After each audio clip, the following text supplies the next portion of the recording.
Definisi dan pengertian tunarungu menurut para ahli. Menurut Binarsi itu mengatakan bahwa tunarungu adalah suatu istilah umum yang menunjukkan kesulitan mendengar dari yang ringan sampai yang berat. Itu digolongkan ke dalam tuli dan kurang dengar. Kalau menurut Suharmini mengatakan bahwa tunarungu adalah keadaan dari seseorang individu yang mengalami kerusakan pada indera pendengaran sehingga menyebabkan tidak bisa menangkap berbagai rangsangan suara atau rangsa lain melalui pendengaran.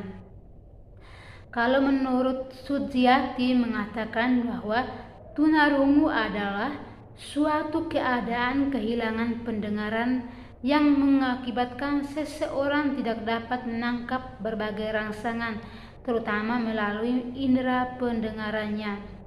Kalau menurut Somak dan Hernawati mengatakan bahwa tunarungu adalah seseorang yang mengalami kekurangan atau kehilangan kemampuan mendengar, baik sebagian atau seluruhnya, yang diakibatkan karena tidak berfungsinya sebagian atau seluruh alat pendengar, sehingga ia tidak dapat menggunakan alat-alat pendengarannya dalam kehidupan sehari-hari yang membawa dampak terhadap kehidupannya yang secara kompleks.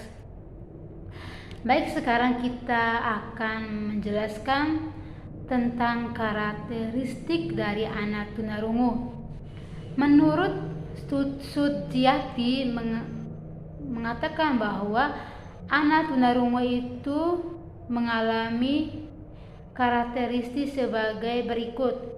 Seperti dilihat dari segi fisik itu, anak tunarungu memiliki fisik seperti cara berjalannya agak kaku, sedikit membungkuk, gerak matanya cepat, agak beringas, gerak tangan dan kakinya cepat dan lincah, pernapasannya pendek dan agak terganggu.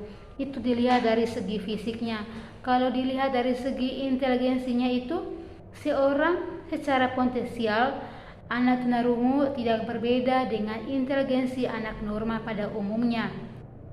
Namun demikian, secara fungsional, inteligensi anak tunarungu di bawah anak normal disebabkan oleh kesulitan anak tunarungu dalam memahami bahasa karena keterbatasan pendengaran. Anak-anak tunarungu sulit dapat menangkap pengertian yang abstrak, sebab untuk dapat menangkap pengertian yang abstrak, mereka itu diperlukan pemahaman yang baik akan bahasa lisan maupun bahasa tulisan. Tidak semua aspek inteligensi anak tunarungu terhambat. Yang mengalami hambatan hanya bersifat verbal. Misalnya dalam merumuskan pengertian, menarik kesimpulan, dan meramalkan kejadian. Kalau dilihat dari segi emosi, emosi anak tunarungu itu selalu bergolak. Di suatu pihak karena kemiskinan bahasanya juga, dan di lain pihak karena pengaruh-pengaruh dari luar yang mereka terima. Keterbatasan yang terjadi dalam komunikasi pada anak tunarungu mengakibatkan perasaan terasing dari lingkungannya, dan juga anak tunarungu mampu melihat semua kejadian, akan tetapi mereka itu tidak mampu untuk memahami dan mengikutinya secara menyeluruh, sehingga menimbulkan emosi yang tidak stabil, seperti mudah curiga dan kurang percaya diri. Kalau dilihat dari karakteristik sosial itu, seperti dalam pergaulan anak tunarungu, cenderung mereka itu memisahkan diri terutama dengan anak normal. Hal ini disebabkan oleh keterbatasan kemampuan untuk melakukan komunikasi secara lisan. Dilihat dari pengalaman, memang benar awal anak saya mengalami hambatan pendengaran itu.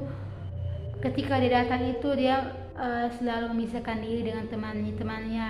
Dia selalu mencari kesibukannya sendiri. Dia merasa minder dengan teman-teman. Tetapi dalam perjalanan waktu ada pun dukungan, motivasi, dan memberi perhatian dari kami sehingga anak tersebut merasa bebas, merasa senang, dan juga sekarang puji Tuhan dia sudah bisa bergabung dengan anak-anak normal pada umumnya, seperti bermain, nonton. Jadi sekarang dia merasa masih ada orang-orang yang peduli dengan dia, jadi merasa bahagia dalam melakukan segala sesuatu. Terus dari segi bahasa itu mereka juga miskin dalam kosakata, sulit dalam mengartikan ungkapan-ungkapan bahasa yang bahasa-bahasa itu yang mengandung arti kiasan, dan juga mereka itu sulit untuk mengartikan kata-kata abstrak, kurang menguasai irama dan gaya bahasa. Hal ini disebabkan adanya hubungan yang erat antara bahasa bicara dan bahasa yang kurang menguasai irama dan gaya bahasa. Hal ini disebabkan adanya hubungan yang erat antara bahasa dan bicara dengan ketajaman pendengarannya. Terus yang dilihat dari segi kepribadiannya itu, anak tunarungu yang tidak berpendidikan cenderung murung, penuh curiga, curang, tidak simpati, dan juga mereka itu seringkali cemburu, egois, dan memiliki keinginan untuk membalas dendam dengan seseorang. Kalau dilihat dari lingkungan yang menyenangkan juga dapat memanjatkan, dapat berpengaruh terhadap ketidakmampuan dalam penyesuaian mental maupun emosi. Dan juga anak tunarungu menunjukkan kondisi yang lebih neurotik, mengalami ketidakamanan dan kepribadian tertutup. Itu karakteristik dari anak tunarungu. Dan sekarang kita akan menjelaskan mengenai identifikasi anak yang mengalami gangguan pendengaran tunarungu. Seperti anak itu tidak mampu mendengar, terlambat perkembangan bahasa, seringkali menggunakan isyarat dalam berkomunikasi, atau kurang tangkap bila diajak bicara. Ucapan mereka itu tidak jelas, kualitas suara aneh atau monoton, sering miringkan kepala dalam usaha mendengar percakapan dari orang lain. Banyak perhatian terhadap getaran, seringkali keluar nanah dari kedua telinga. Itu identifikasi dari anak tunarungu. Dan sekarang kita akan menjelaskan mengenai jenis-jenis dari anak tunarungu. Menurut ahli Melinda mengatakan bahwa terdapat 3 batasan dalam mengelompokkan tunarungu berdasarkan seberapa jauh seseorang dapat memanfaatkan sisa pendengaran tanpa bantuan alat bantu dengar, yaitu sebagai berikut. Yang pertama itu kurang dengar, namun masih bisa menggunakannya sebagai sarana atau modalitas utama yang menyimak suara percakapan seseorang dengan mengembangkan kemampuan bicara.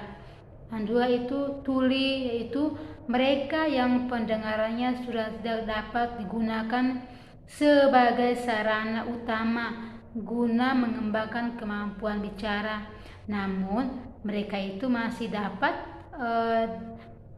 difungsikan sebagai suplemen pada penglihatan dan perabaan. Terus yang ketiga itu tuli total, yaitu mereka yang sudah sama sekali tidak memiliki pendengaran sehingga tidak dapat digunakan untuk menyimak atau mengembangkan bicara. Itu dari ahli Melinda yang menjelaskan mengenai jenis-jenis dari anak tunarungu. Dan sekarang itu faktor penyebab dari anak tunarungu. Secara umum, penyebab ketunarunguan dapat terjadi sebelum lahir atau biasa kita sebut prenatal. Terus ketika lahir itu natal, dan sesudah lahir itu biasa kita sebut itu postnatal. Banyak para ahli mengungkapkan tentang penyebab ketulian dan ketunarunguan, tentu saja dengan pandangan yang berbeda dalam penjabarannya. Kalau menurut Tribus mengatakan bahwa ada pun 6 penyebab ketunarunguan di Amerika Serikat. Yang pertama itu keturunan dari salah satu kedua orang tua yang mengalami ketunarunguan. Meskipun sudah menjadi pendapat umum bahwa keturunan merupakan penyebab dari ketunarunguan, namun belum ada kepastian beberapa persen ketunarunguan yang disebabkan oleh faktor keturunan.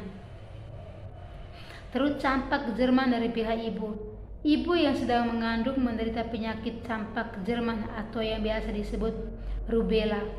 Penyakit rubella pada masa kandungan 3 bulan pertama akan berpengaruh buruk pada janin. Rubella dari pihak ibu merupakan penyebab yang paling umum yang dikenal sebagai penyebab ketunarunguan. Terus komplikasi selama kehamilan dan kelahiran. Ibu yang sedang mengandung menderita keracunan darah toxemia. Hal ini bisa menyebabkan kerusakan pada plasenta yang mempengaruhi terhadap pertumbuhan janin. Jika hal tersebut menyerang saraf atau alat-alat pendengaran, maka anak tersebut akan terlahir dalam keadaan tunarungu.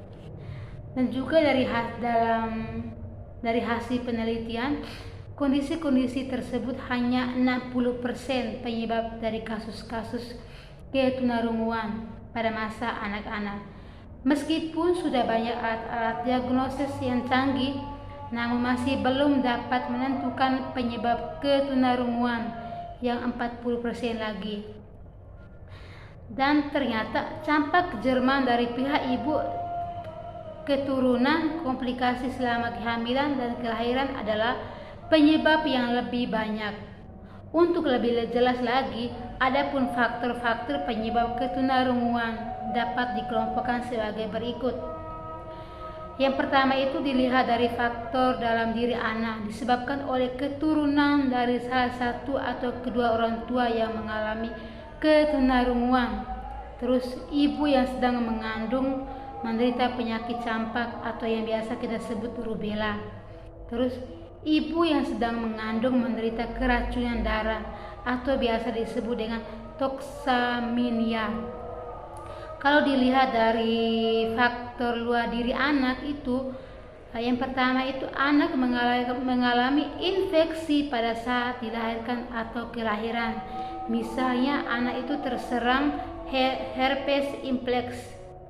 Terus meningkiskan atau radang selaput otak, radang telinga bagian tengah, penyakit lain atau kecelakaan yang dapat mengakibatkan kerusakan alat pendengaran bagian tengah dan dalam. Adapun alat bantu dengar untuk anak tunarungu itu, fungsi pendengaran penyandang tunarungu dapat dibantu berkat penggunaan alat bantu dengar. Alat bantu ini dapat berupa implan koklea yang ditanamkan di telinga melalui operasi, atau alat bantu dengar yang dapat dipasang dan dilepas seperti yang diinginkan oleh anak tunarungu atau orang tua dari anak tunarungu. Selain itu, pengeras suara juga dapat dipasang di perangkat elektronik seperti televisi, telepon, ataupun radio, sehingga orang dengan gangguan pendengaran pun dapat menikmati dan berinteraksi dengan petunjuk tersebut. Terus, adapun cara berkomunikasi kita dengan anak tunarungu. berkomunikasi dengan anak tunarungu sebenarnya tidak sulit. Kita hanya perlu mempelajarinya dan mempelajari cara dan sedikit bersabar. Dengan cara berkomunikasi dengan penyandang tunarungu, kita pun belajar untuk sabar, untuk lebih tekun untuk mengajari segala sesuatu yang benar-benar bermakna. Adapun cara-cara kita berkomunikasi dengan penyandang tunarungu itu, yang pertama, cari perhatian, cari tempat yang tenang, sejajarkan posisi wajah kita dengan anak tunarungu, kontak mata, jangan melakukan kontak mata saat berbicara dengan normal. Nyatakan topik pembicaraan, bagikan topik yang ingin kita sampaikan kepada mereka. Baik Ibu, itu tugas saya untuk menjelaskan mengenai beberapa materi tentang anak tunarungu, dan saya mohon maaf mungkin dalam penyampaian materi ada salah kata atau ada hal yang tidak mengerti. Saya mohon maaf. Mungkin ada masukan atau saran dari Ibu, saya persilakan. Semoga dengan adanya saran dari Ibu, saya dapat berkembang, dapat semangat untuk mata kuliah selanjutnya. Terima kasih Ibu.